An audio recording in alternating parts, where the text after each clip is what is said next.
let's see, do we have a quorum? 1, 2, 3, 4, 5, we do. I don't know where Marie is. Yeah. But there are 5 of us, and it's good to see you again, Jeff. Thank you for joining us for, I don't know how many times you've joined us already, but we're grateful you're with us tonight. And thanks for your most recent draft of the bylaw, which I think everybody has seen. I think it was sent around yesterday, if I'm not mistaken. I'm going to take notes again because as a relief for our secretary, she doesn't have to be part of this. So I'm not going to ask everybody to speak slowly, but I'll do my best as a note taker. So the agenda is, as it says, continued review of the bylaws with you, Jeff. Do you want to just dive right into the document as you've redrafted and annotated it, or do you have any introductory remarks? Or Christine, do you have anything you'd like to say before we get into the nuts and bolts? Doesn't sound like it. Christine, you're muted. So Jeff, why don't you just get started? And I have a question, if I may. Sure. Jeff, I just got this yesterday, and I started to look at it, but it looks like can you sort of explain what the approach at this point is? I know at the last planning board meeting, we were told that you would be separating, you would be doing 2 different bylaws at this point. Is that correct? At the last time we met. Not the last time this group met, but at the last planning board meeting, Right. regularly scheduled Tuesday planning board meeting, we were told that these 2 bylaws would be separated out. Is that correct? Yes, and they have been. Okay. The last time I was with all of you folks, we were still talking about CEE the whole time. We talked about CEE and not the NHRPZ. And then after that, you folks had a meeting and decided that for now you were going to drop the CEE. And so I was instructed to stop working on that, which I have. You folks own all the work that I've done so far, which is not a bad draft, but I stopped working on it and went back to the NHRPZ for this last period between your last planning board meeting and now. That's all I've been working on is the NHRPZ and things related to that. Okay, but so what I don't understand is that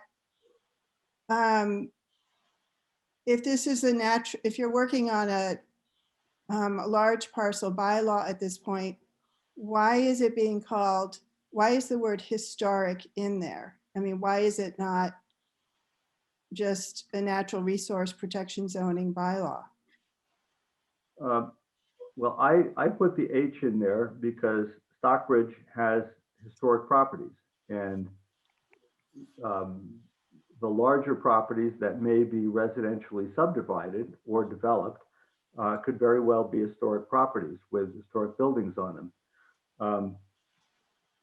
So I think it's still appropriate to call it NHRPZ, just given what you have there. If you want to take the H out and the planning board is good with that, it's no problem here. But it just accounts for a place, say like the Sisto that we keep talking about. You know, if the owners of that place can't develop it for the resort type thing that they want, they could easily just switch over and try to do a residential subdivision there. That would be a historic property.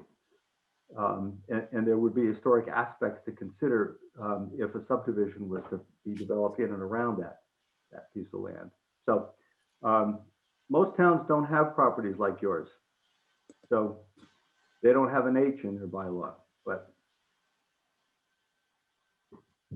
Okay, well, and also just so you understand what we were also updated on was this idea that um, the bylaws were being separated out. I did not hear that one was being dropped. But, you know, Well, It wasn't being dropped. The decision was made to, in the interest of time and efficiency, to focus on the NHRPZ bylaw without really dropping the cottage area estate bylaw, but recognizing that the cottage area estate bylaw has issues in it that will take time to address, and we do want to address them, but we want to, where we've made real progress, as I think we'll find tonight, is on the NHRPZ bylaw, and we want to, frankly, we want to get to the point where we can say this is done. We want to run it through by public meetings and proceed to get it into a town warrant if we can. And the fear was that if we spent time on the cottage area estate bylaw now, we wouldn't be able to do that. So it's not dropping it, it's just deferring it. okay, thank you. So Jeff, why don't you get started on okay, your draft of April 12th, you please? still have a CEE, but it's not going to be a part of this bylaw. But you're going to own it in electronic form to do what you want with, and it has my work as of the last time I met with you folks, and I've done nothing to it since. It's not that far from being done, but I think you've got some policy issues you got to work out. Right. Okay. So I am so sorry. It's okay. Open this. No problem. We really haven't gotten started. We're just going to start into Jeff's latest draft. Okay, thank you. I have okay, it. can I be given permission to share screen? Yes, you can. Let's see.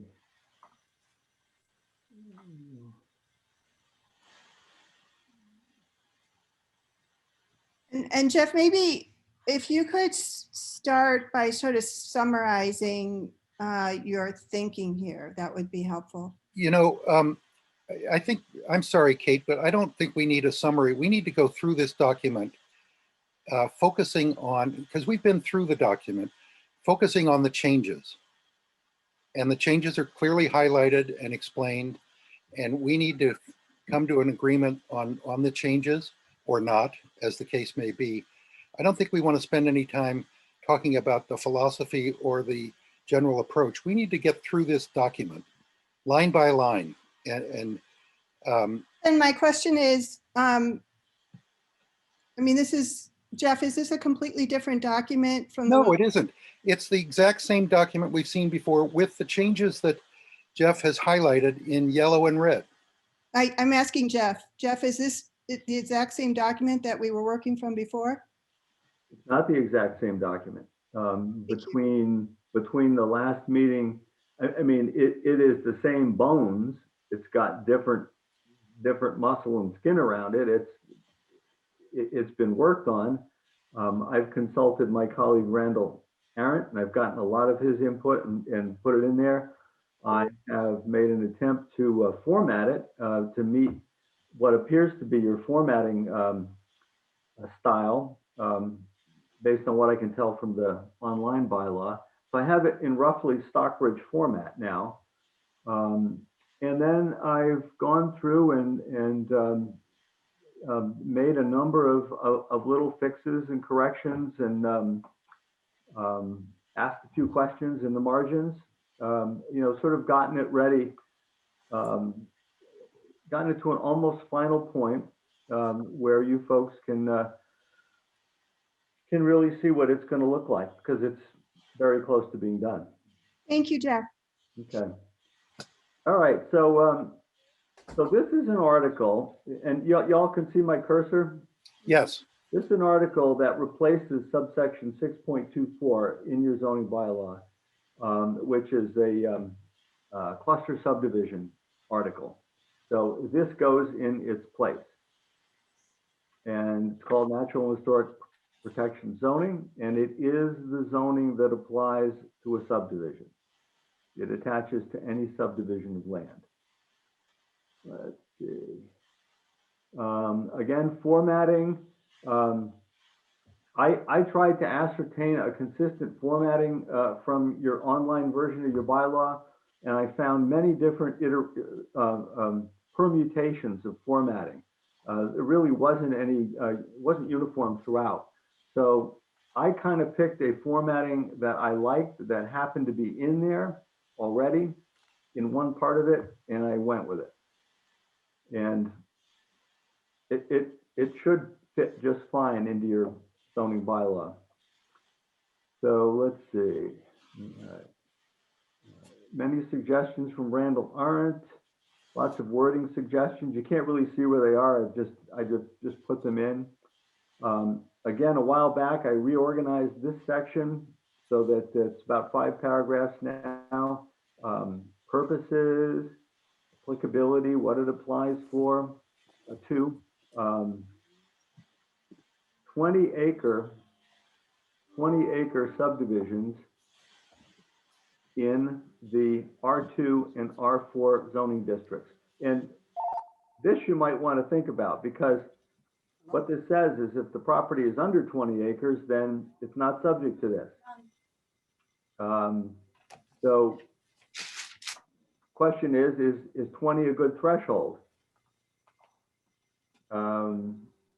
Maybe 20 is a good threshold for the R4 because that's a lower density area.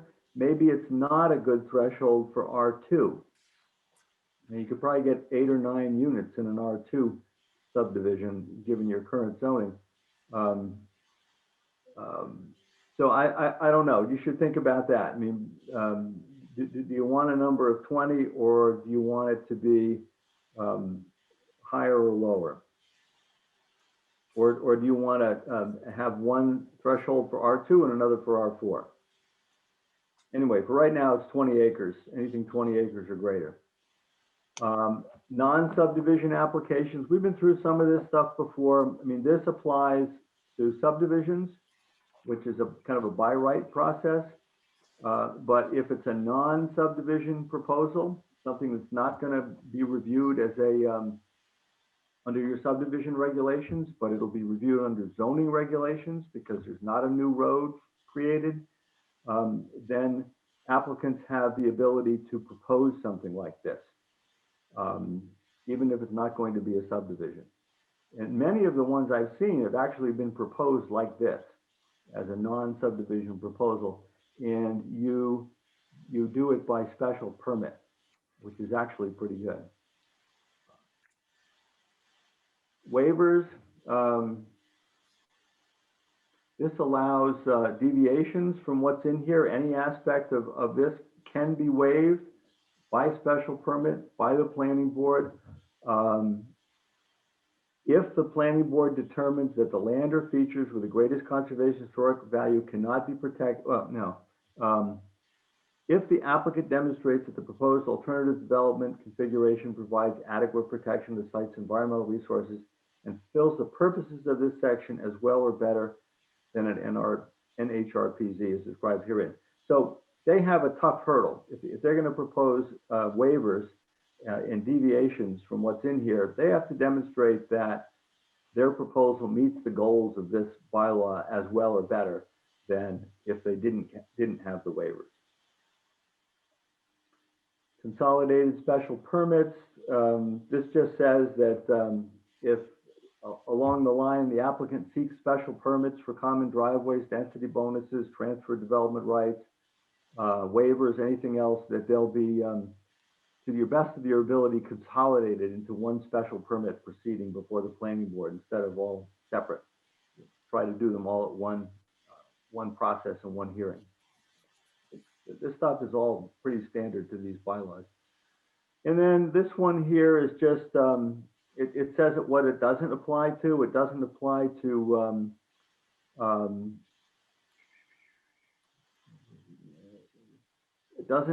to construction of homes or uses on individual lots, lots created anytime through the approval not required process, So this is what it doesn't apply to.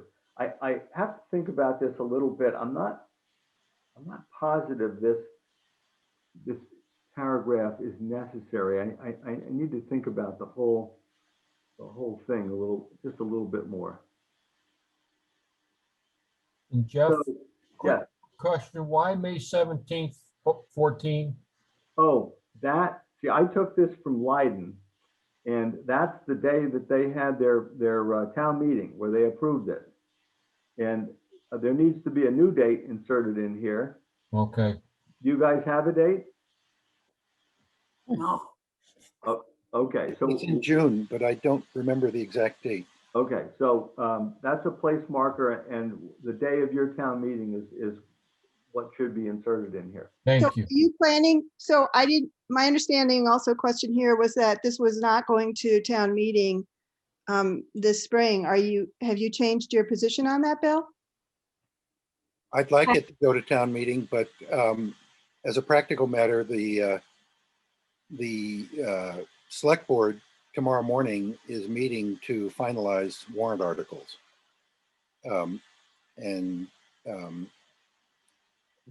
You know, the clock is ticking. We've got, you know, a little over, 8 weeks? And we've still got some public education to do. We need to tie this up and you know, agree on some of these open questions, like the one Jeff just raised. Is this section necessary? Is the 20-acre limit or threshold the right one, or should it be different? We're going to come up with others before we finish tonight. Yeah, that's a concern for me. I just want to, for the record, state that, you know, in terms of how these meetings have been conducted, we've gone through the bylaw, but there hasn't actually been any opportunity for discussion of the details that will shape it in the end amongst the board. I think that the next step for us, hopefully at the end of tonight's meeting, is to set a meeting for the public to weigh in, because we really haven't gone out and explained it to the public. And then once that happens, we will move forward. But you have to realize that it takes a month to advertise the public hearing. So there is no way that we could go to public hearing and get this on this spring's town meeting warrant. So it definitely will need to go to town meeting in the future, but the exact timing of that is unknown. But I think we can do this bylaw with just those two dates. Well, how can you go out to the public when the board hasn't had a chance to discuss the bylaw itself? We're doing that this evening. We're not really discussing it, we're just going through it. Well, I can accelerate my presentation, and then that will leave time for discussion. Sounds good. You guys have seen this before. It's not, you know, it's not like you're seeing it for the first time. So let me blast through this, and then you'll be free to discuss. Most of this it was all here before, the conservation analysis and findings. I mean, this is just the process whereby an applicant analyzes the property for its conservation values and brings in a conservation analysis that shows what the resources are on the property, where the best areas for development might be, and presents that to the planning board. And then the planning board makes findings. And those conservation findings are binding on the project. Sometimes, hopefully, everyone will agree, but the planning board does have the ability to modify the project, or at least the areas of conservation and the areas for development through this conservation process. Jeff? You really get the final say here, and this is the closest thing that you have to discretion in this process. Yes. Jeff, quick question on that. So that's incumbent upon the applicant to identify the important pieces to be preserved. Yes. They And come then- in. Okay, They come in with the conservation analysis in a mapped form, and they present it to you. Then you discuss it. Then maybe you have a field trip, and you either agree or agree with most and modify a little bit, or maybe if it's completely off the wall, you have to turn it down. Thank you. Okay, minimum preserved open space. Now this, I've had this like this for quite a while. In the R4, 80% preservation. That's in line with most of the other bylaws that I've done. And I've done these 80% off of 2-acre zoning originally, but you've got 4-acre zoning. So I think this works fine. And in the R2, because it's a little more dense, I dropped that down to 60%. So these have been there for a while like this. Is this considered density neutral or density negative? Density negative. But this is a point that we'll be able to discuss after you go through this, correct? Yeah, Yes. it's not necessarily this that makes it density negative, it's this part. The way it works is that the amount of open space that you can require and the residential density are inversely related. The more open space you have, the less homes you're going to be able to site, especially if you're on on-site wells and septics. So if you have numbers like 80%, that's going to limit the amount of houses that can be in there. I'll show you how that works. So allowable residential dwelling units, and there's a formula. It's all done by formula. There's a net acreage calculation, and this is depicted on a worksheet. And if you adopt this, I'll give you a worksheet made out specifically for Stockbridge. It's a 1-page worksheet where you, it's like an IRS form, and you can fill in all the blanks, do the addition, subtraction, multiplication, and it just spits everything out for you at the bottom of the page. You know how much land has to be preserved, how many units are allowed, and how much land those units can go on. So you get a lot of information off that 1-page worksheet.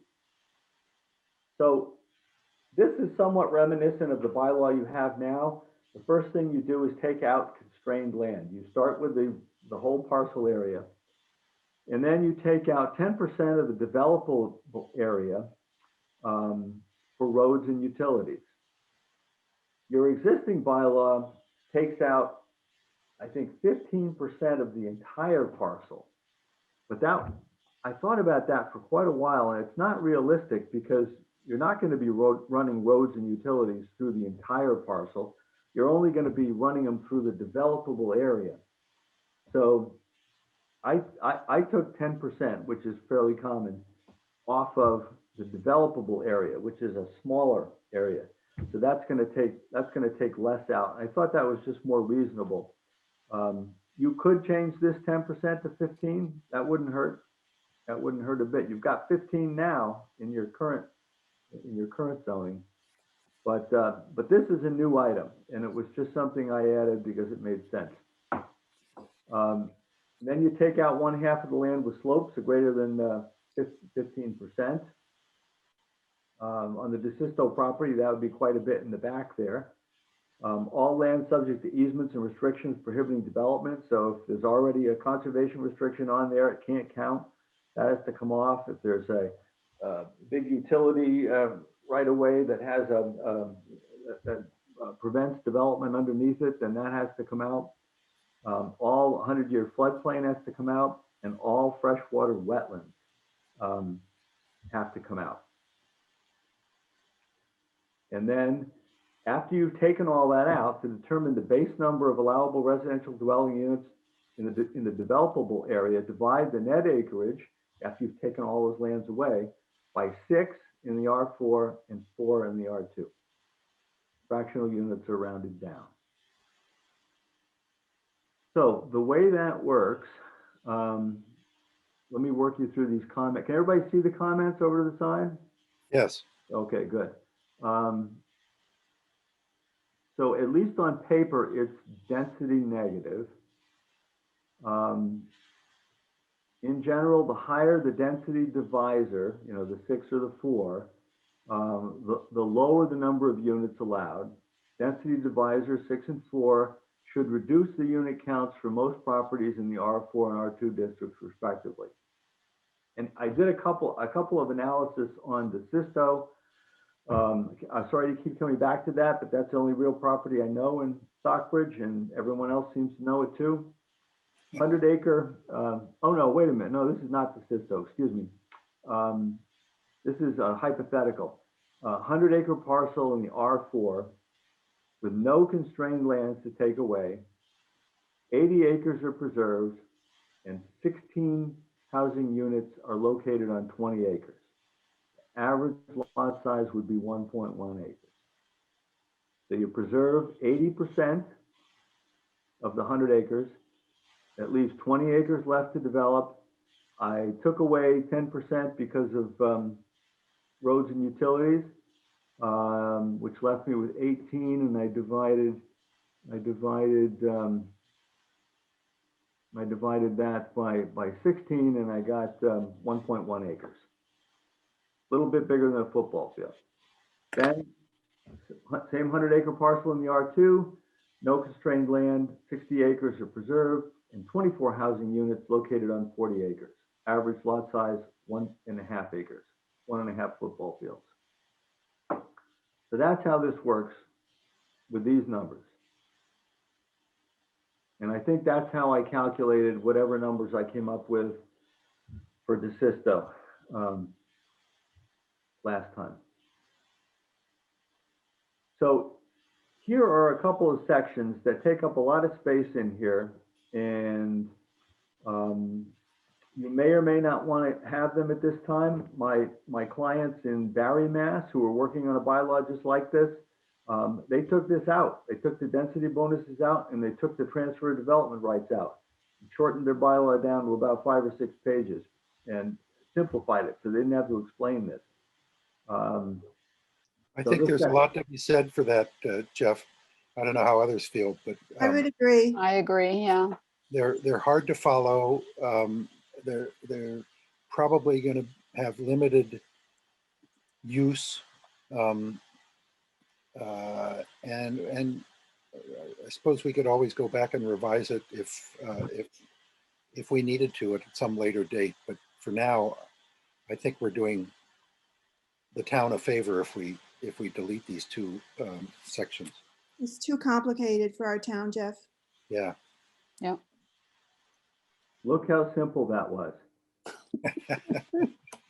I wish this whole bylaw was that simple. So this is going to shorten it up a bit and take some of the gnarly, hard to explain stuff out. Yeah. Okay, now we're down to types of residential development. So I'm sorry, which, you took out the entire, I'm going to delete it on my, so you took out Density bonuses, 6.24.5 and 6.24.6. and 6.24.7. Okay, great. Thank you. Okay, so now we're down to types of residential development. I mean, this just says that whatever's allowed in the district where you are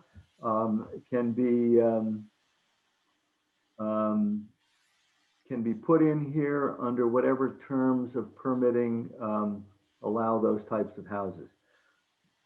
So I'm not sure what you allow in your R2 and R4, but this would say whatever's allowed generally in the district is allowed in HRPZ. I don't see any reason to create special allowances. So So, if it's all single family dwellings, it's all single family dwellings. And if your bylaw changes and you expand housing opportunities in Stockbridge, then this will expand automatically. You have to change this. Dimensional and density requirements, minimum lot sizes. There are no minimum lot sizes. you can see what the lot size averages are, 1.1 acres, 1.5 acres, things like that. But the applicant gets flexibility in lot sizes. The applicant can create smaller lots for some types of housing in some settings with maybe 3 bedrooms, and then maybe larger lots for houses that are bigger and more elaborate and might have 4 and 5 bedrooms. So it's all going to hinge off of Board of Health requirements. Setbacks, road frontage, road requirements. No setback requirements except minimal building setback should be 20 or 10 feet from any property line for a dwelling or accessory structure. So a house has to be 20 feet from any line. Accessory structure has to be 10 feet, respectively. If the NHRPZ abuts a property that's not subject to this, the setbacks are the normal zoning setbacks. Just for that situation where they butt up against each other. No numerical requirements for road frontage. This is what developers love about these things. It helps you sell the idea of density negativity, that you're not making them build miles and miles of expensive roadway, which I'm not sure is even appropriate for Stockbridge anyway, to have all these roads that might become town roads to maintain.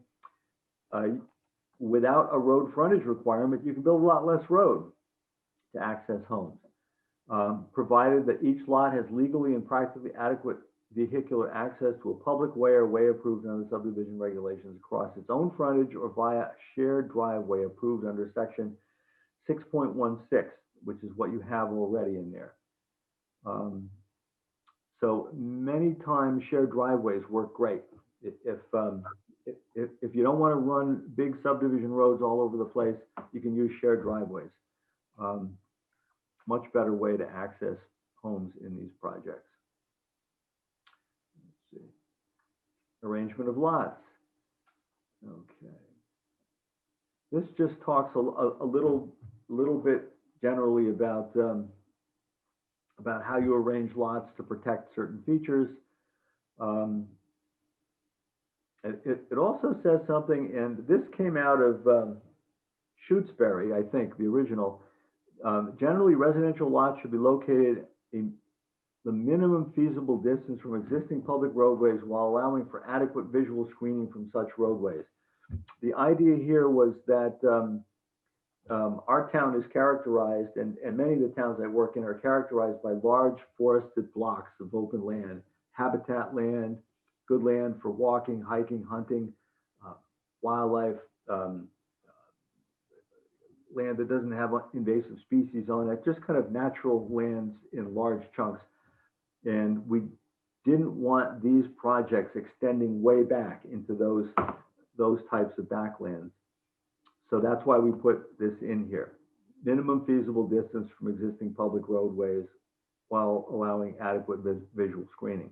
So this is a policy question that I have for you guys.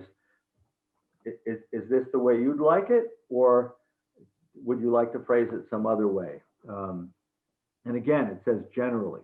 So. Yeah, it's interesting, Jeff, because I'm sure I'm not the only one thinking about that certain project that we're not supposed to mention, but that we continually do. One of the appealing aspects of that project, as originally proposed, was that none of the buildings would be close to the road. There's an open space today, and their proposal was to leave it open. And it goes back probably 200 yards, I'm guessing, from the main road. And that's attractive in that case. Many of the buildings, as I recall, would have been difficult to see from the road because of the nature of the topography and the fact that they wouldn't start building until it's well back from the road where the existing large house is. So I could see in a case like that, it may be desirable to be back. Right, a certain distance back that makes sense in terms of hiding the houses, given that you've got a large open field there that you can see right across. But it would discourage deep penetrations of that back parcel as it goes up the hill. Well, I could certainly see that, well, there is a large lawn right now in front of the original building, that with proper planting, that you could do more out front. And the proposal that they came, I mean, it was just a drawing. It wasn't, I don't think, I never, at least never saw an actual to scale plan. As I recall, it went fairly close to the wetland, if not right up to it. So I think that probably there is a middle ground there where you could bring things closer to the road in order to have less of an impact on conservation areas. That's a good point. There is no screening at the moment, and if they really did screening, not just lip service to screening, but actual blocking vegetation, that could change. I agree with you, Kate. I mean, the thing is that grass is not exactly, I know it's somewhat level there. I don't know if it's slightly sloped. Grass is not exactly great for stormwater runoff. So I could actually, although everybody's used to seeing it that way, it could be very attractively done differently. So should we put in there that with proper screening, houses could be placed closer to the road? Do you have to actually put that in, or? Well, I mean, is it the end of the world if the house is seen? I mean, I would hate to limit somebody that had an open lot and now they have to plant trees because we don't want to see a house from the street. Another question for me would be, who actually would say if the applicant wants to place buildings in one area and we deem it, I struggle to tell somebody that, they can't put a house near a grove of birches. Who actually has the last say on where anything's going to be allowed? Do we actually dictate where those buildings go? Okay, there's two different scenarios. One, if this is a subdivision, which is a by right process, you have less discretionary authority. And probably the whack you're going to get at this is going to be through the conservation analysis and your findings. And you're going to be looking for where the one or more developable areas are proposed to be located. And and that's how you're going to assess whether it kind of meets this or not. Where's the developable area as a polygon, not as individual lots, but where's that blob going to go? And Jeff, that's all done as part of the conservation analysis. Yes. Okay. So the conservation analysis is basically going to divide the property up into developable areas and the conservation areas, and have those be as optimized as possible. So this would just really, arrangement of lots is just sort of addressing a situation where the road is near, hold on, where you're looking at developable areas that are near a road? Hold on, sorry. There you are. I'm gonna change this a little.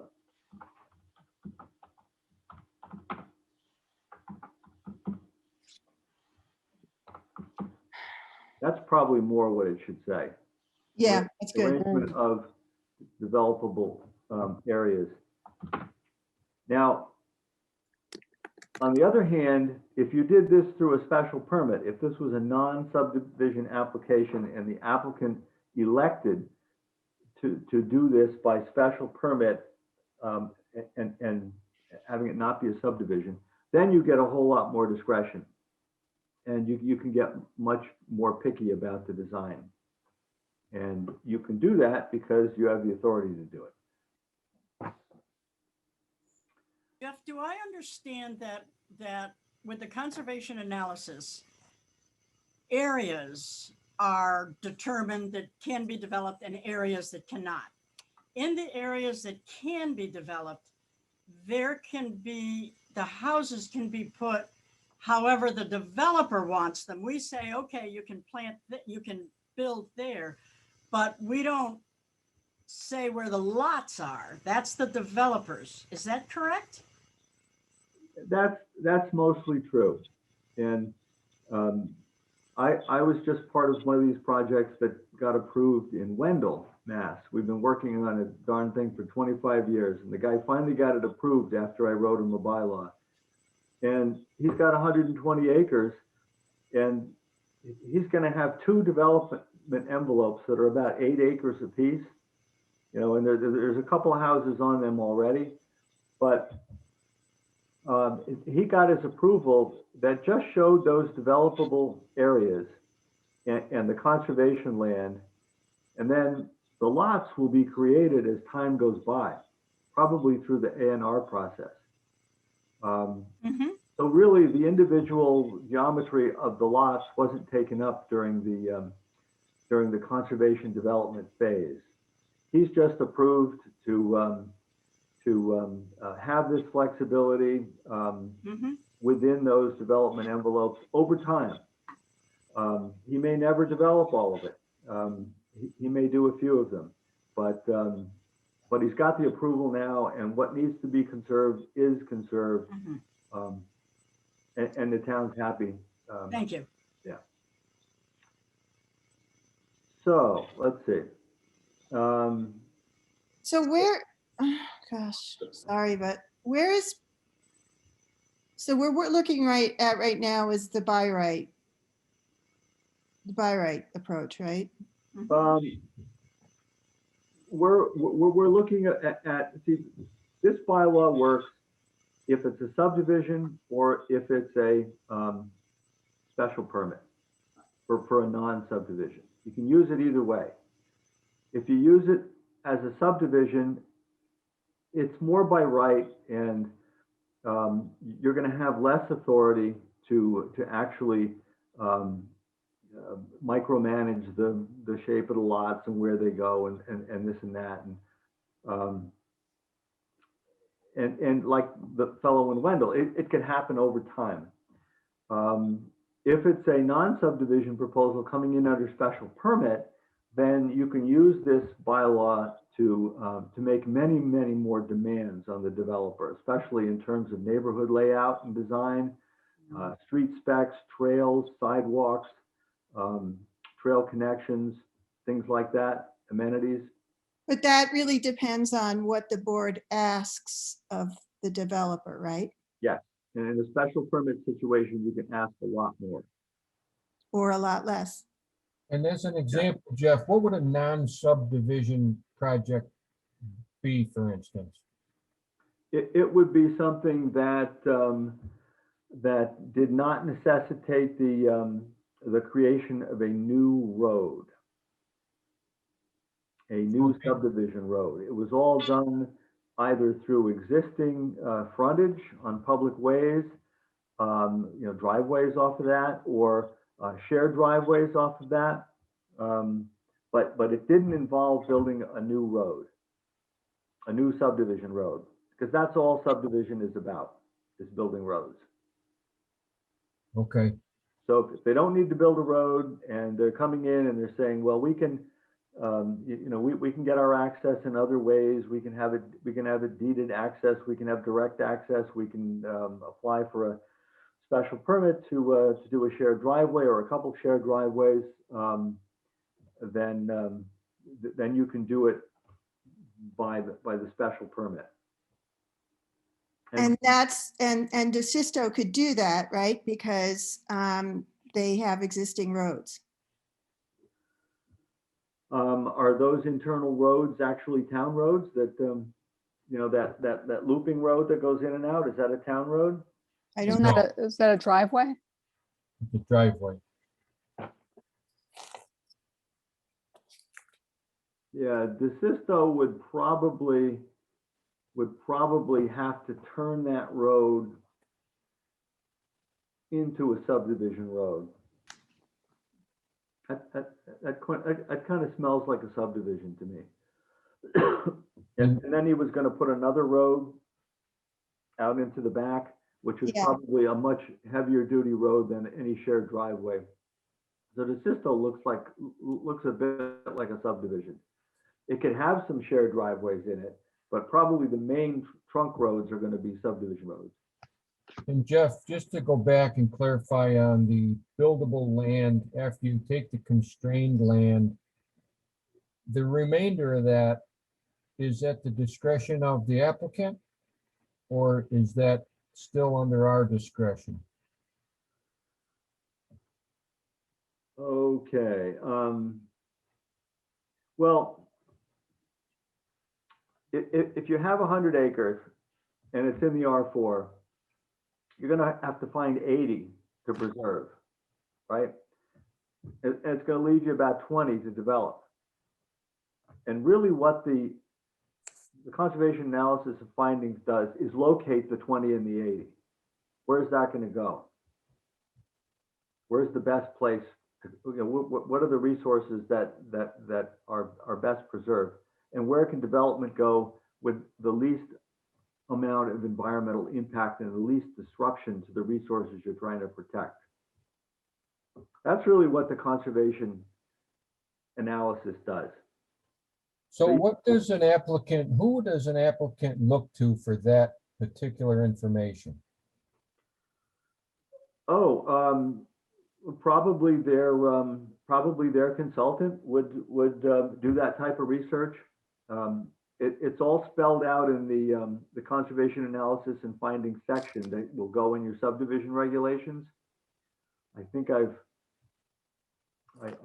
shown you that before. That's something that goes over there, and that process is spelled out in a couple of pages of what they have to look for and what they have to map and give you. But any decent environmental consultant could do that kind of work. Okay, thank you. Okay, so let's see. Lot, roadway, and shared driveway layouts, land alterations, and placement of structures shall follow applicable portions of the rural siting principles in 6.31. We had talked about rural siting principles. I've put them into lots of bylaws. They're good to have. They're especially good in discretionary situations. You can point to them and ask people to follow those.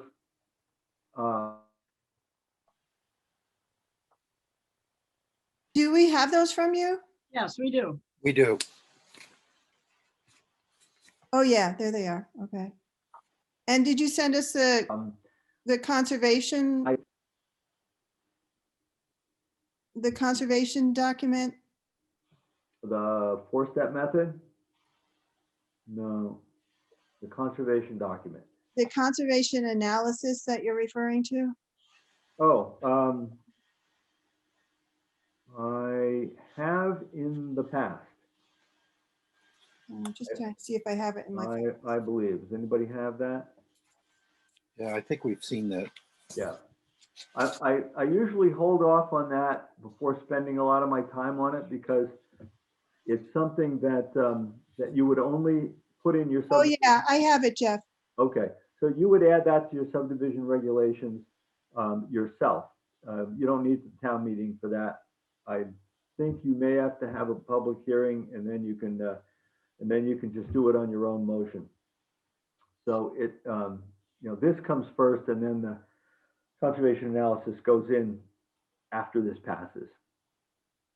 You have it ready to go in and you do it yourself. Okay, so I'm also thinking of my colleague Randall Arndt would like me to try to incorporate his 4-step method of site design into the rural siting principles. So if you're going to get down the road with this a bit, I will look to the rural siting principles and see if I can weave those in. And again, these will be especially useful to you in a special permit situation. not quite so much so in a subdivision situation, just because of the different degrees of authority you have. I'm sorry, So- rural siting is useful in the non-subdivision? Mostly. You can get more out of it. You can really hold them to it if it's a discretionary special permit. You can try to hold it to them in subdivision, and you can probably get compliance, but it's a little sketchy. I mean, these are sort of the fringe areas of the law, how much you can do to a subdivision applicant. I mean, there's case law on that. You look up the Wall Street case that was back in the 2000s that set some limits on what kind of requirements you could throw up in front of a subdivision approval. So it's, I would rather have a bylaw that states what's allowed and what's not on the face of it, not put so much reliance on the discretion of the planning board. Either spell it out and try to have it clear, because then your whole argument about them liking this because they know exactly what it involves kind of goes out the window. That's what a special permit's for. I think. well, yeah, first and foremost, this is written for subdivision. So it's the zoning that attaches to any subdivision proposal above 20 acres in the R2 and R4. So that's clear. And there are some parts of this, like rural siting principles, that that you can get applicants to do some of this. You can ask them to do it, and they probably will. It's in here. If this was a non-subdivision proposal and you were coming in with a special permit, which is discretionary, you can insist that they do that. That's the difference. And mechanically, Jeff, what you're proposing is that we place these rural siting principles in the zoning bylaws, not in this zoning bylaw, but at the end of section 6. Yeah, I mean, this one's 6.24, and this would be you go up to 6.30, and this would be 6.31. Okay. Where you just tack those on. Yeah. And those could be invoked in many other situations in Stockbridge, where you wanted to invoke them and use them, not just here. Okay, moving on. Permanent open space. This is all pretty much like it was. I just went through and proper citation. Permanent preservation of open land. We're talking about a conservation restriction. There are other ways to do it if a CR is not possible. It says, or other means acceptable to the planning board that achieve the conservation goals of this section. It's always best to get a conservation restriction, which is the highest degree of protection you can have in Massachusetts. And most projects do get that. It's only occasionally that you can't find a holder or state won't sign it. So, and that's preservation in perpetuity. Ownership of open land. The fee interest at the applicant's discretion, and you have to leave it at the applicant's discretion, may be held in private ownership, common ownership by a homeowners association, by the town or state governments with their consent, or by a nonprofit conservation organization, or such other form of ownership as the planning board deems appropriate. So it's the applicant's, the applicant proposes this. And if it's one of these, it's fine. Or if it's some other form that you haven't thought of yet, then you get to approve that. But this would apply to either subdivision or non-subdivision? Yeah. Okay, yeah. so subdivision, does that then sort of relate to or connect to the subdivision rules and regulations? Yes, which mostly have to do with road building and utility installation and drainage. If you look through your subdivision regs, that's mostly what they're about. That's mostly what they deal with. Because really, a subdivision in Massachusetts means you don't have an existing road to drive frontage for lots. So you have to build a new road in order to create the frontage to create more house lots. So you build the road, and then you have to get the utilities in. You have to put the fire hydrants in, and the street lights, and the drainage, and the detention ponds, and every other thing you have to do. So that's what subdivision regulations are all about. Jeff, Okay, would the- so Jeff, our subdivision rules and regulations would apply to everything here in this bylaw. If it was a subdivision, yes. Right. Okay.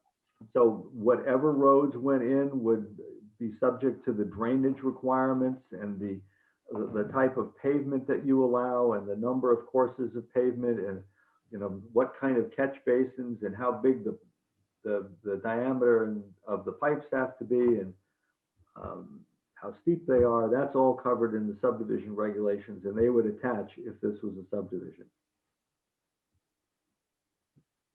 Jeff, how does the taxes on the conservation restriction property generally fall out?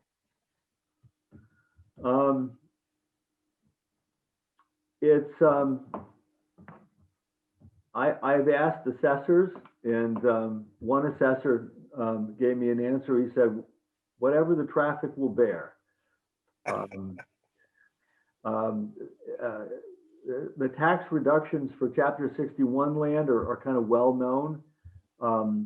Conservation land by itself with no 61 would probably pay 20% of the 20 or 25% of what it otherwise would.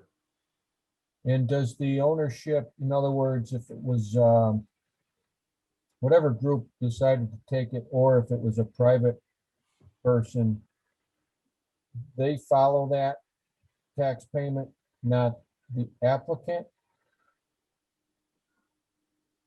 Well, most applicants who come in are developers, and they may pay the taxes for a little while, but they're soon out of the project, and it's all owned by others.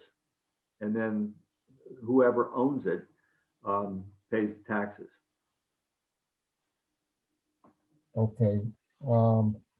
Yeah. So Wayne, I'm sorry, I missed your question, Wayne. What was it?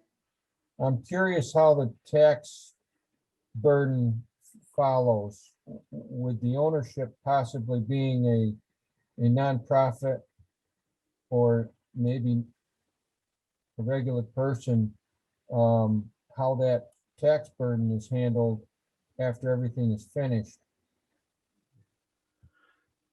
if it's a nonprofit, well, if it's the town, then it wouldn't pay any property taxes. This is on the open space portion. The lots all pay taxes. You know, every dwelling unit and lot Right. pays taxes. But if the town owns the open space, it probably wouldn't pay any taxes on it. If the state government owns it, they'd probably pay pilot payments in lieu of taxes, just like state forest. If a nonprofit conservation organization owned it, I don't know what their tax, they might be tax exempt. They are. They are. Yeah. Nonprofit organizations do not pay property tax. So They may make pilot payments, but they don't. Right. They're not legally required to pay property tax. The nice thing about them is not financial. It's they'll probably manage the land pretty well. Would that be ever be part of a negotiation that could be had, or not necessarily? Well, here it says at the applicant's discretion, because it's been determined among legal thinkers that under this, you can't tell them they have to get rid of their land. If it's a farmer that, you know, just wants to develop 20% and keep farming and using the other 80%, nobody can tell him, oh, he's got to deed that over to a conservation organization, or you know, the town wants it, or something. The owner gets to decide this. Very often, it's a homeowners association. To me, the best way is if somebody's actually using the land for some purpose, forestry, agriculture, recreation, and they do a project like that, and then they just continue doing those types of passive activities on the open space. I mean, that should be fine. I think I've mentioned that BNRC will not hold a conservation restriction unless there's public access. It's not true. Oh, Tom says it's not true. I wonder about the Stockbridge Land Trust. That's what Brian told me. They'll hold conservation restrictions, I think. Yes, they do. All right, I take back what I just said. Apparently, that's not necessarily true. All right. The land trust holds conservation restrictions. Yeah. Yeah, and often if a land trust holds restrictions, there is public access that's required. And so a landowner would go to a conservation organization and get them to agree to hold the restriction, but they would have to consent to some type of public access.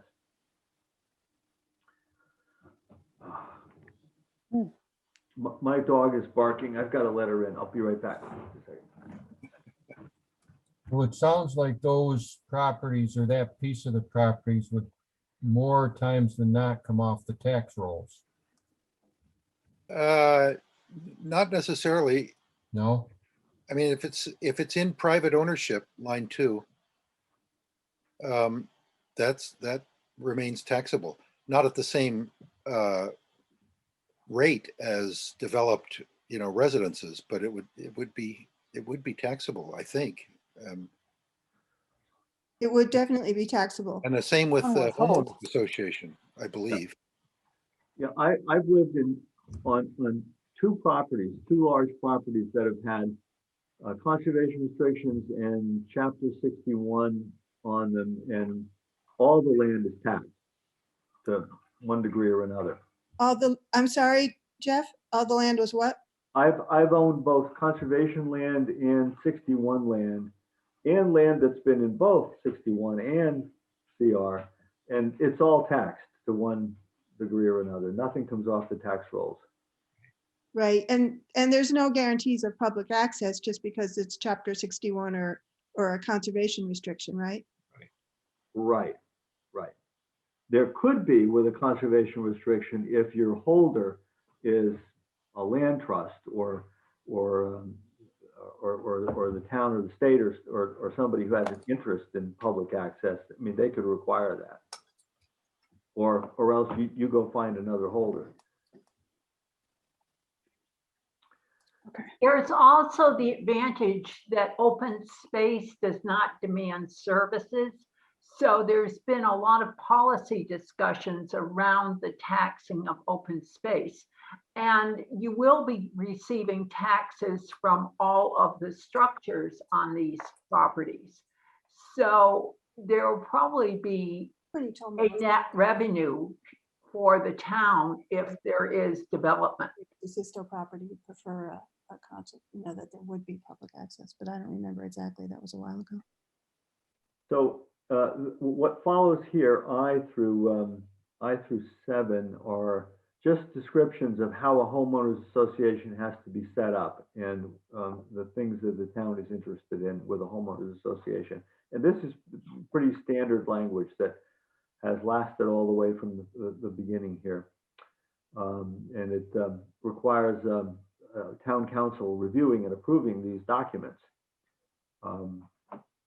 that that are submitted along with the application and saying, yep, this sets up a good homeowners association. Everybody has to pay their property taxes and maintain the road and do everything. So the town council gets final say on whether this stuff is all okay. And then this last part here was pretty much all from Randall. He sent me some stuff and I kind of liked it. So the maintenance standards and management plan for the open space, ongoing maintenance standards shall be established, and maintenance plan, which shows a number of different things. What happens in a failure to maintain? So that's what happens if it fails to maintain. And then there's, if the town has to come in after notice, the town may enter the premises and take corrective action to fix it. And any cost borne by the town shall become a lien on said properties. All pretty standard stuff when you're setting up homeowners associations or roadway associations or shared driveway associations. If you have good documents up front and your town council reviews carefully, then these things are much more likely to work. Some of the times when they don't work are old cases where there are no legal documents binding anybody to anyone else, and it's just catch as catch can and it falls apart. But it generally doesn't fall apart if it's done correctly like this. So the last thing here, the dread cottage era estate redevelopment option, this is where it was going to go. It was going to go at the end here as section 11. I'm going to strike this before this is done, so this won't be here. But the CEE, if you ever get comfortable with it and want to adopt it, it could go here. It's meant to work with the rest of this stuff because it introduces a land protection requirement into any CEE project that's mandatory and substantial. And also the conservation analysis findings process is a really great way to evaluate the property when you're thinking about a project like that. So if you just keep in mind that the draft that I have for you, if you ever wanted to pursue that again, it could go nicely right here, but it'll come off for now. Jeff, thank you. We actually got through the whole document, and we've got a few minutes left. You know, I'm sensitive to Kate's point or statement about time for discussion. Obviously, we're not going to get much done in the next 10 minutes, but I do think that we're, as Christine said earlier, or maybe it was Jeff, I think we're getting close with this draft. And, you know, maybe one more redraft to reflect a few of the changes that we agreed with Jeff tonight could form the basis of a meeting of the planning board that, you know, again, doesn't go line by line with Jeff explaining things necessarily, although I think Jeff should be part of that conversation, but would really address, you know, broader issues and, you know, what we like about this, what we don't like about it, what we want to see changed, if anything. And this may entail further explanations from Jeff, but that's how I see maybe a next step after we see a fresh draft that won't look terribly different than this one, except perhaps for different redlining and yellow lining. Well, those two big sections are taken out, so. Right, that's a huge step in the right direction. Right. And then I'm wondering, Jeff, about I'm I mean, just started looking at it this afternoon, and I just felt really confused in some ways. And I'm wondering if you could just provide, not for the bylaw, of course, but just for people looking at it, an overview of what the intention here is, and just, talk about things like subdivision versus non-subdivision. Do you understand what I'm asking? And then the conservation analysis, just sort of a summary to help understand it all. Mhm. Is the, let's see. I thought I created some materials for you folks that might help. Well, you have, explanations of, I've seen your materials, Randall Arendt's and Joel's, but I think if you could provide specifically, talking about this bylaw, how it's thought of in the context of subdivision or non-subdivision, where, non-subdivision involves special permitting, and then the relation, how they connect with the conservation analysis, and what was the other one? The rural siting principles. I mean, it's almost as if, I'm taking notes here, and I've got two categories, subdivision or non-subdivision. And, I've got some things written down under non-subdivision, but I'm just looking for almost, a way to organize the idea. Here's the thing. Subdivision is like a sacred cow in Massachusetts. And Mhm. that Wall Street case established that people have an unfettered right to subdivide their land, and you can't throw up other permits and requirements ahead of subdivision and make them get those before. They need to be able to go right to subdivision. It needs to be a by right process. So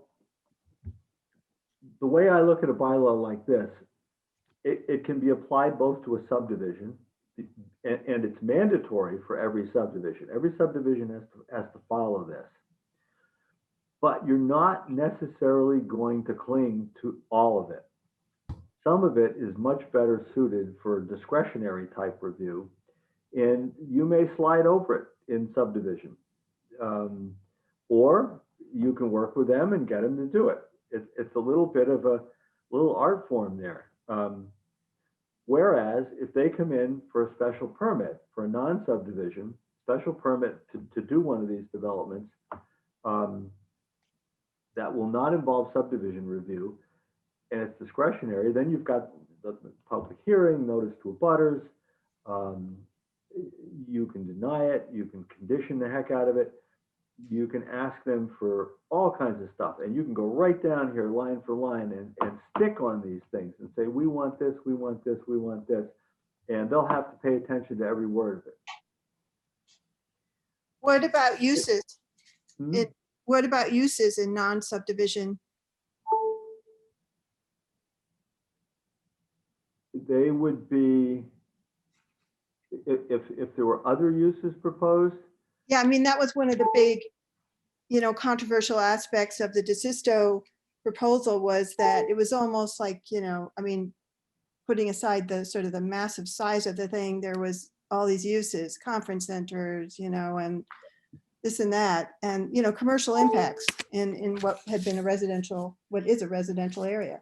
Yeah, there aren't any other uses in here than residential. Okay. That's all it is. It's either residential by subdivision or residential by non-subdivision. And, if you couldn't prevent an applicant from like taking out a block and saying, well, I'm going to put something over here that's not residential, some kind of fitness club on this chunk, which I'm going to remove from the project. Maybe they could try that and go through the permitting for that. But this is just for residential subdivision and non-residential. And in residential non-subdivision. Okay, so I have a chat question here asking, what about a 2-minute elevator speech that clearly explains the rationale for this bylaw? All right, before we do that, can I just ask a question before we take the questions from the audience? Jeff, you did a very, I thought, helpful display of what the bylaw looks like on a piece of property. And I found that that visual was very good, but I'd like to see it, if you could, if it's possible to do a density neutral version of that. Because I think the one you used, and I'd be darned if I can recall exactly, but it was an animated picture of I found that helpful, but I'd like to see it in density neutral. Okay, hold on. Let me, I'm looking at my, And if it can't be tonight, I fully understand we're close on time, but at some point. I think a related question, Wayne, that I just jotted down is in this effort that I think Kate was driving at to make this understandable to the average person in a summary form. I think that's what you were trying to do, right, Kate? I really feel that's important because Yeah, I agree. I find agree. it, I mean, I'm trying, but I find it pretty confusing. So I No, know. I agree. And if we do, Peter? and the public surely will. The question I have that I think we need to address as well is why does the fact that as you've laid this out, Jeff, density negativity, why is that a good thing? And why should that appeal to both owners and to the town, property owners and to the town? I'm not asking for an answer right now because we're running out of time, but I think that's a kind of a threshold question. I know that density neutrality or negativity has been a concern of Wayne's from the get-go, and I think others. I just think we need to, if we're going to go with density negativity, we need a really clear explanation of the advantages to developers and to the town. And that maybe could be done in a paragraph. I don't think I could do it, but I imagine you could, Jeff. But to Wayne's point, you've pulled up your pictures. yeah, Wayne, were those the ones you wanted?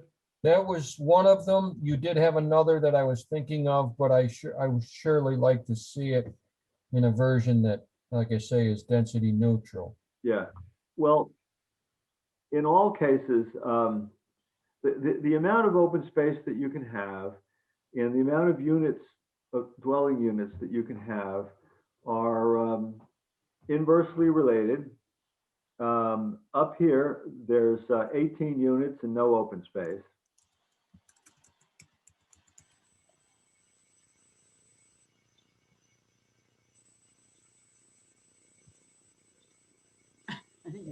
I think Jeff froze up there for a minute. And down here, there are 12 units in potential. What? Am I back? Yes. Hello? All right, good. All right, so up here, 18 units, no open space. Down here, 12 units, quite a bit of open space. If you made this density neutral, you'd have to add 6 more units down here. Recognize that these lot lines do come out here a ways. And you'd have to find a place for 6 more units. You'd build more road, more shared driveways, and they'd be over here, and they'd be over here, and they'd be over here. And you'd have less open space out of the deal. And another thing I've found out, and this was from experience in another Massachusetts town, because I've heard all the horror stories from the planner there, that they did an NRPZ and they left in the original lot sizes. So in your case, it would be it would be 4 and 2. Instead of 6 and 4, it would be 4 and 2. But they gave all the other benefits of NRPZ, the formula, the prompt and predictable permitting, the lack of a frontage requirement, so you don't have to build nearly as much road, the ability to do shared driveways, to make your lots any size that works, frontage setbacks, things like that. And my colleague has told me that it's become a nightmare. The projects have less open space because there's a lot more units involved, and it's become a development bonanza. And Is it ugly? huh? Is it ugly? It's just more than anybody ever thought they'd see in what's supposed to be a natural resource protection zoning project. And where is it? I can't say. Oh, come on. It's out east. It's not ugly to a developer. Right. My friend will be mad at me if I. Well, I don't think it's ugly to a developer either if it's density neutral potentially. And I'm not against the concept. I'm not. I like the idea of preserving that space, but I would like to consider that density neutral. Well, I certainly respectfully disagree. I feel that our obligation is to the town and not to developers who come and go. I'm not saying it's to the developer. It's my personal opinion that that's probably enough space saved. I think you save a tremendous amount of space as opposed to what's pictured there.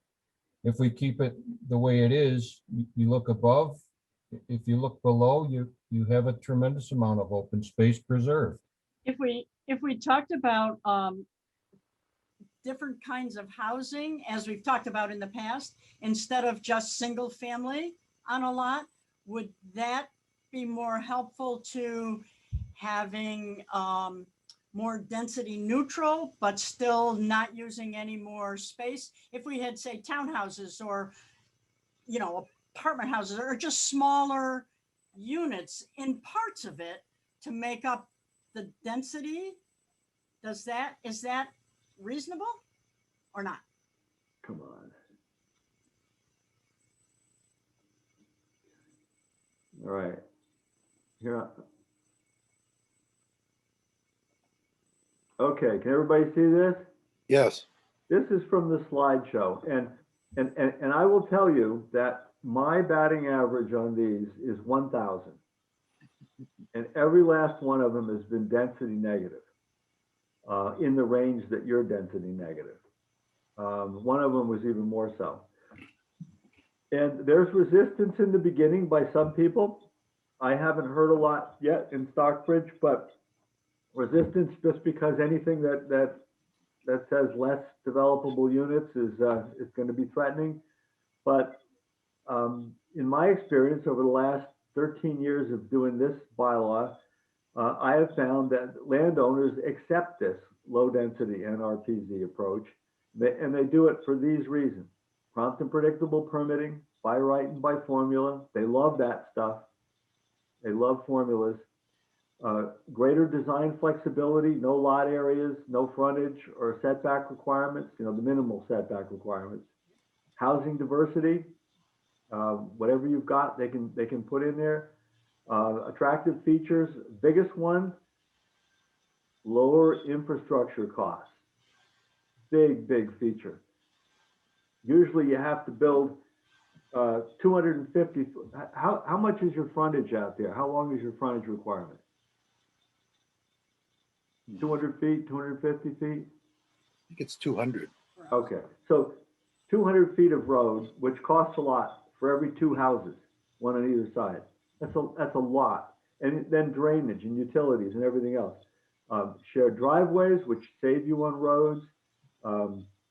Often the density bonuses and the TDR are attractive if the circumstances are right. And then the owner may retain the resource lands. Up to 90% of the total parcel area the owner can retain for their own use, if they're a farmer, a forester, or somebody who just loves their land, their property. So for all these reasons, I've passed these successfully 100% of the time.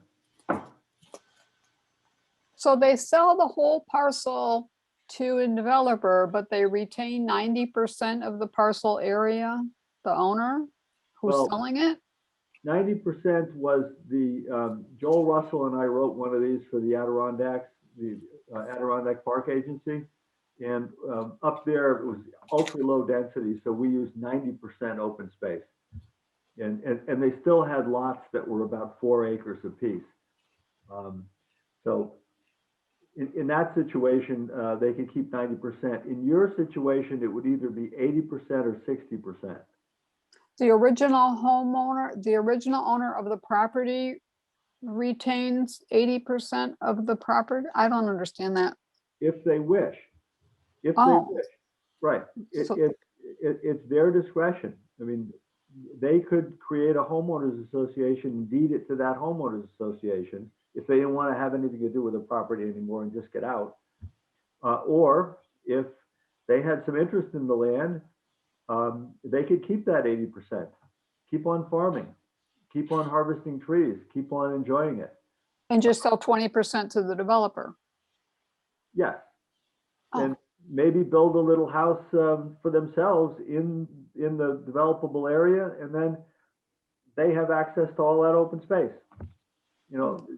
Yeah, that different ways sounds to go. really good. That sounds good. Who's saying that? Kate is. Oh, good. I'm glad. I can't see everybody.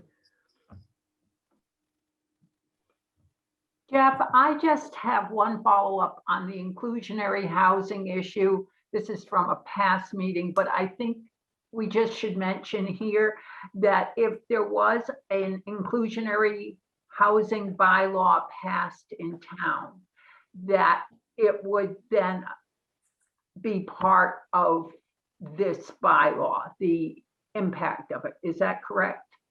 Yes, if it was universally applicable for all residential housing development, then yes, Thank you. it would be.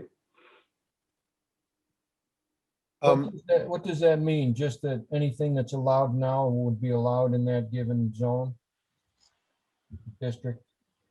Yeah, if you had an inclusionary housing requirement for your R2 zone, where a certain percentage had to be made available for affordable housing, Oh, so inclusionary is low-income housing.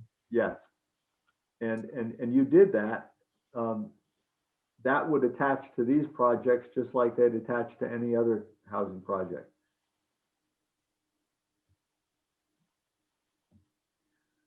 So, let's see. Is anybody else on board with a density neutral idea with this proposal?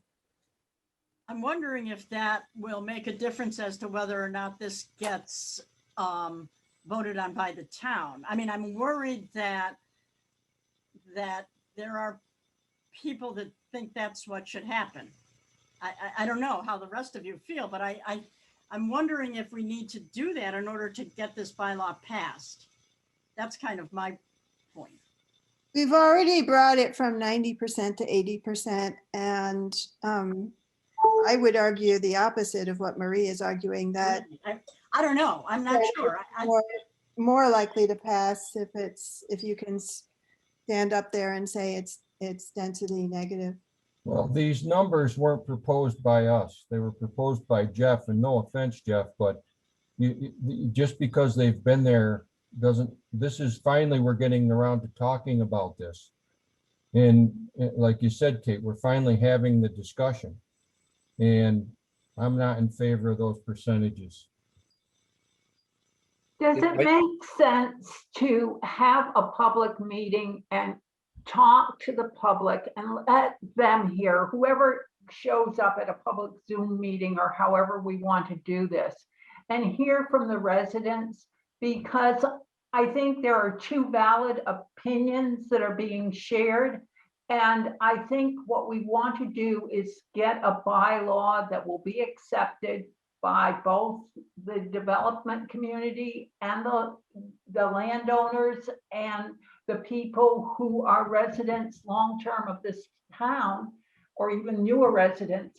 And so let's hear from them what they think and what they think the advantages are of density neutral versus density negative, and go from there, because I don't know that we as a board are going to be prepared within the next period of time to address it in a bylaw or during a public hearing process. And it would be just nice to have some background for the bylaw that we present at the public hearing. Well, That's a good idea. it's after 7 o'clock now, and I'd like to, I would like to, for Jeff to do the odds and ends that he was going to do on this bylaw and send it out to us as early as possible. And then have a full planning board meeting. So, you know, I, for one, have had a chance to study it and better understand it. And Jeff, if you can do that summary explanation that I asked about, I think that would be really helpful. Okay, so I have explanation of density negativity and explanation of subdivision versus non-subdivision. Yeah, just kind of an overview that, you know, puts the whole thing clearly in context. Okay. Will do. You know, I think you've helped yourself a lot tonight by getting rid of density bonuses, TDR, Mhm. and that's 2 pages. That's going to bring this down a lot. And then the CE won't be on the back end to get everybody excited. That'll be gone. So I have a list here of I can go back through and look, but 20 acres is that still a good minimum for you guys? 20 acres? Got to have 20 acres to do one of these. Conventional subdivision is okay below 20 acres. I don't have a problem with it. I don't know whether anybody with else that has a number. different number, but that sounds about right to me. How about special I'd like to reflect on that a little bit more. Okay, another option is to say it's mandatory over 20 acres, but you could apply for a special permit to do this under 20 acres. That sounds good. Yeah, that provides flexibility. Permit under 20. Then I'm going to delete those sections, the CEs coming out, and I'm going to do some explanations and maybe a few other little things. Okay, Um, good. That would be really helpful. And tonight was very helpful as well, Jeff. Thank you. I think we got a little bit more cohesiveness amongst We're us. getting there. Yeah. We're getting there. Good to see. Before we adjourn, I think you've all seen the exchange of emails that I had with Roxanne, the select board member, on Patrick Sheehan, the owner of 37 Interlaken, the DeSisto School. On advice of counsel, I was told not to talk about the project per se with him outside of a public meeting, which is why I invited him to a public meeting. And so I didn't talk about the project per se. You saw what I wrote to Roxanne and copied, I guess, by which I shouldn't have, to the whole planning board. I had not meant it to be a deliberation, but I guess under certain criteria, it was. So council also advised me to report to the planning board that I'd had this conversation. And essentially, the conversation I had was summarized in that email, asking him to come to a planning board meeting. He resisted and said that maybe his lawyer would come, who's very familiar with zoning and planning issues in Massachusetts. I said that would be fine, although I think we'd all agree that it'd be better to have him, the developer himself, come amongst us at a meeting. I don't know whether that's going to happen. I know Roxanne has been urging him to come to a meeting and not be fearful of the reaction he would get. But we'll just have to wait and see. Anyway, I wanted to follow up and make that report. Right. I guess what I would prefer is that you put it on a regularly scheduled planning board meeting agenda to ask, for input before inviting Mr. Sheehan and his lawyer to a meeting. We've talked about getting developers to a meeting, and I think that my clear sense was that the planning board thought that was a good idea. And That wasn't discussed at a regularly yes, scheduled. it was. Yes, it has been several It has times. been. It has been discussed. I know it's been discussed. And I think it makes sense. Who would object to having a developer look at this bylaw and tell us what he likes and doesn't before we go firm with it? I mean, it doesn't mean we have to bow down before him or her and say, oh, thank you for all your comments. We're going to change this to suit you right down the line. It's not that at all. It's getting his input and then thinking about it. And we may say it's all baloney and we're going to go ahead with the bylaw we've got. And Well, you say, who would object, but you haven't asked. Maybe you've asked other people on the board, but you haven't asked me. So okay, would you object to having Patrick Sheehan come to a planning board meeting? I guess it would depend on the timing. Well, Why? soon.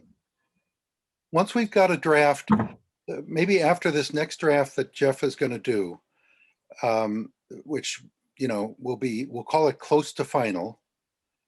I'm not talking 6 months from now. We want to move this along. And even if we're not going to be able to make the June town meeting, I'd like to hear a developer's perspective sooner rather than later. And I think we're close to being ready for that. So would I, and we've talked about it a number of times and we've never followed through with it. I would just like to hear that side of the conversation. It just makes sense.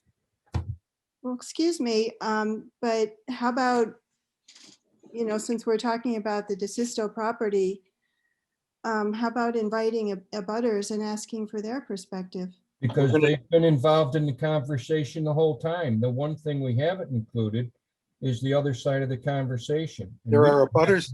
There've been abutters on every one of these Zoom meetings. And Right now, there's someone who lives near Elm Court. There's nobody who lives near the DeSisto property. Maybe not on this particular meeting, but there has been in the past, that.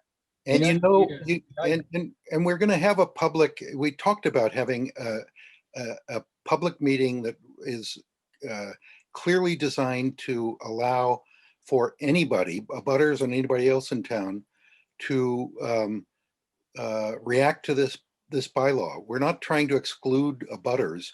We're just trying to follow up on a plan we had months ago to invite one or more developers to react to the bylaw. I guess I would just point out that these have been workshops and it hasn't been an easy way for the public to weigh in. And Wayne, I'm sorry, but I've always been very courteous to you and I hope you can be that way with me as well. Thank Oh, you. I'm trying to be, Kate, but there's been many a times that I've been cut off, and I just want to make this point that we have several times talked about having these folks in. I think it's a perspective that's needed, and I would welcome it. And it doesn't necessarily just have to be Mr. Sheehan. It could be others who, by the way, have worked on bylaws with towns in the past.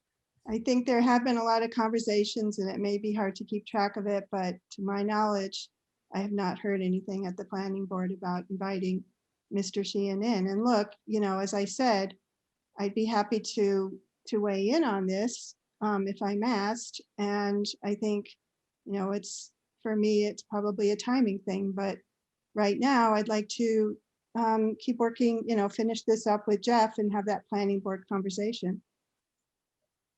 Is there any other business before we adjourn? Can I have a motion to adjourn?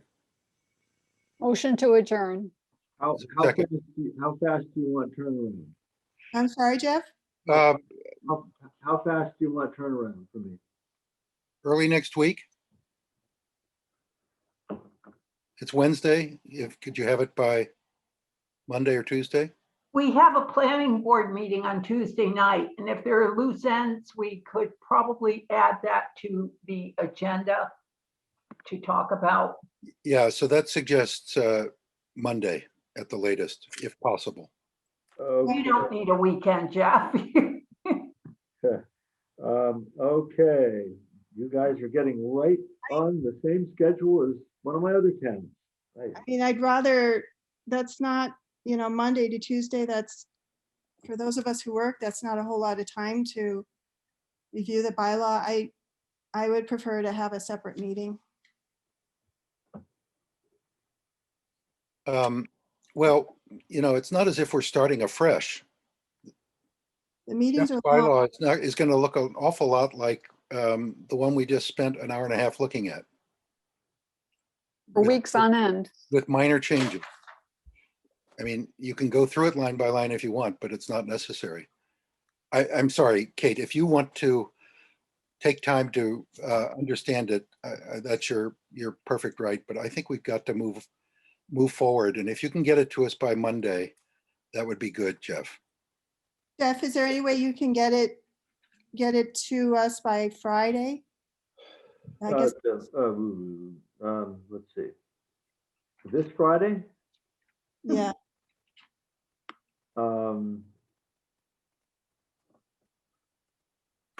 I mean, it's not that much. Well, I guess I shouldn't be telling you how much. That's is that's involved. my point, Kate. Okay, I will try. Bill? I will try. Yep. Let me try. You can send us what you have, even if it isn't everything, and that still moves the process forward, I think. Right. And remember, we're only going to be looking at changes from this current draft, not the whole thing. I mean, I admit that this question of density neutrality and 20 acres and some of the other open points we can talk about, but we're not going to have to go through this again, section by section. I don't think we can highlight those things that need to be addressed, but there's going to be a little less redlining, I think, this time in this draft than there was in the one we've just spent time looking at. So it shouldn't take as much time to go through. I would, if the board deems it okay, I would be happy to have a one-on-one Zoomer or phone conversation with any of the members who want to drill down with their own questions. That would be great, Jeff. Not allowed to do that, are we? Yes, No, you're not. Not allowed to do that. I don't think we want to do that. I don't Why think not? because it's a perfect solution. He's offering to answer some of the questions I Oh, have. it's and exact- we should all hear the questions and all hear the answers. The We've had most, town policy is that cannot happen because for Christine, that's what you're doing. You're doing one-on-one with Jeff. Is that not allowed? it is allowed, and I don't want to talk about this anymore. I've heard a motion to adjourn. Is there a second? Second. All in favor? Aye. Bye. Thank you very much, Jeff. Okay. Thank you, Jeff. Thank you, Jeff. I brought it up. Bye.